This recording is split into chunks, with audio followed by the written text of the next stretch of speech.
শিৱসাগৰত 2 চোৰক গ্ৰেপ্তাৰ লগতে চুৰি হোৱা বাইক দুখনো উদ্ধাৰ শিৱসাগৰ সদৰ থানাৰ আৰক্ষীয়ে শুকুৰবাৰে সফল অভিযান চলাই দুখনকৈ চুৰি হোৱা মটৰচাইকেল উদ্ধাৰ কৰাৰ লগতে সন্দেহযুক্ত 2 চোৰকো গ্ৰেপ্তাৰ কৰিবলৈ সক্ষম হয় আৰক্ষীৰ এই অভিযানৰ ফলস্বৰূপে চৰাইদেউ জিলাৰ নামতোলা এলেকাৰ পৰা শাহিদ আলী 21 বছৰ আৰু বাবু দাস 20 বছৰ নামৰ দুজন যুৱকক আটক কৰা হয় ধৃত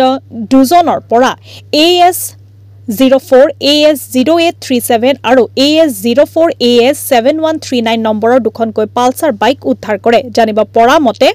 শিৱসাগৰৰ পংকজ প্ৰসাদ আৰু ডিমৌৰ নীলোৎপল গগৈ নামৰ দুজন যুৱকৰ মটৰচাইকেল কেইদিনমান আগতে চুৰি হৈছিল তদুপৰি তেওঁলোকে শিৱসাগৰ সদৰ থানাত অভিযোগ দাখিল কৰাৰ পিছতে আৰক্ষীয়ে তদন্ত আৰম্ভ কৰে তদন্তৰ অংশস্বৰূপে সন্দেহযুক্ত 2 কভাইট চোৰক গ্ৰেপ্তাৰ কৰাৰ লগতে চুৰি হোৱা বাহন দুখন উদ্ধাৰ কৰিছে অসম আৰক্ষীয়ে ধৃত 2 চোৰে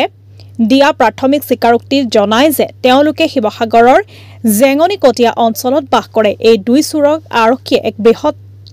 চুৰি সম্ভাৱনামূলক তথ্য লাভ কৰাৰ সম্ভাৱনা আছে সন্দেহ কৰা হৈছে যে এই চক্ৰৰ সৈতে আন কিছুমান ব্যক্তিও জড়িত হৈ আছে যাৰ সন্ধান এতিয়া আৰক্ষীয়ে তৎপৰ হৈ পৰিছে তেওঁলোকক বিচাৰিবলৈ ইতিমধ্যে আৰক্ষীয়ে 2 অভিযুক্তৰ বিৰুদ্ধে আইনী প্ৰক্ৰিয়া আৰম্ভ কৰিছে লগতে বৃহত্তৰ নেটৱৰ্ক উলিয়াবলৈ তদন্ত অব্যাহত ৰাখিছে শিৱসাগৰৰ পৰা ফৰহান লস্কৰৰ ৰিপৰ্ট নিভাজ অসম লাইভ ৰাতি আপোনাৰ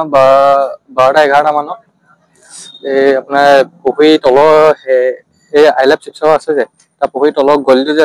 ডাউন হৈ আহিছে তাৰ হেডতে নলাটো সাইডত থৈছিল এই বাইপাছ যোৱা ৰাস্তাটো তাৰপা চুৰি হ'ল 11টা মানতে ৰাতি তাৰপা আজি নে কালি ৰাতি দাদা ফোন মাৰি কৈছে কি বাইকখন পালো বুলি থানাত এখন ক'ত উদ্ধাৰ কৰিলে নামতোলা বোলে ক'বাত নামতোলা সুবিধা কোন চিনি পাইছানি চিনি নাপাওঁ ক'ৰ ল'ৰা বুলি গম পাইছা